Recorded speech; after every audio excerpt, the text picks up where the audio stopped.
Semi conductor റവല്യൂഷന്റെ വലിയ സ്വപ്നമാണ് India ഇന്ന് ലോകത്തിന് നൽകുന്നത്. ചിപ്പുകളുടെ നിർമ്മാണത്തിന്റെ പൈലറ്റ് ലൈൻ 2025 പ്രധാനമന്ത്രിക്ക് മുന്നിൽ സമർപ്പിക്കപ്പെട്ടു. ഈ വർഷം 4 ലോകോത്തര കമ്പനികൾ നമ്മുടെ രാജ്യത്ത് ചിപ്പുകളുടെ കമേഴ്ഷ്യൽ പ്രൊഡക്ഷൻ തുടങ്ങുകയാണ്.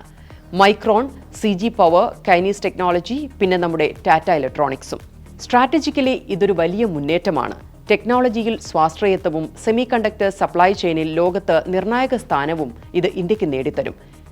നിലവിൽ തായ്വാനിലും ദക്ഷിണ കൊറിയയിലുമായി ഒതുങ്ങിയിരിക്കുന്ന സെമി കണ്ടക്ടർ മാനുഫാക്ചറിംഗിന് പുതിയ അധ്യായം ലോക ടെക് ഭൂപടത്തിൽ കുറിക്കാൻ ഇന്ത്യയുടെ എൻട്രിക്ക് കഴിയും. അമേരിക്കയും ജപ്പാനും ഇക്കാര്യത്തിൽ ഇന്ത്യയെ ഉറ്റുനോക്കുന്നുണ്ട്. കാരണം ഡിഫൻസ്, ആർട്ടിഫിഷ്യൽ ഇന്റലിജൻസ്, കമ്മ്യൂണിക്കേഷൻ രംഗത്തെ ജീവനാഡിയാണ് സെമി കണ്ടക്ടർ ചിപ്പുകൾ എന്നറിയാമല്ലോ.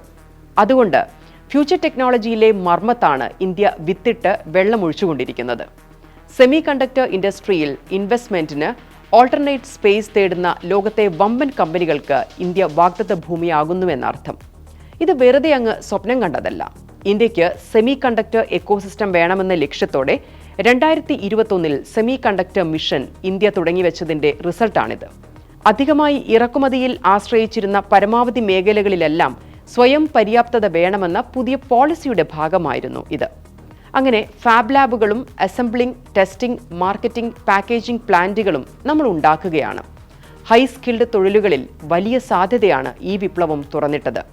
ഈ വർഷം $6400 കോടി, അതായത് ഏകദേശം 5.5 ലക്ഷം കോടിയുടെ സെമി കണ്ടക്ടർ മാർക്കറ്റിൽ ഒരു വലിയ പങ്ക് ഇന്ത്യക്കായി തുറന്നിടാൻ പോവുകയാണ്.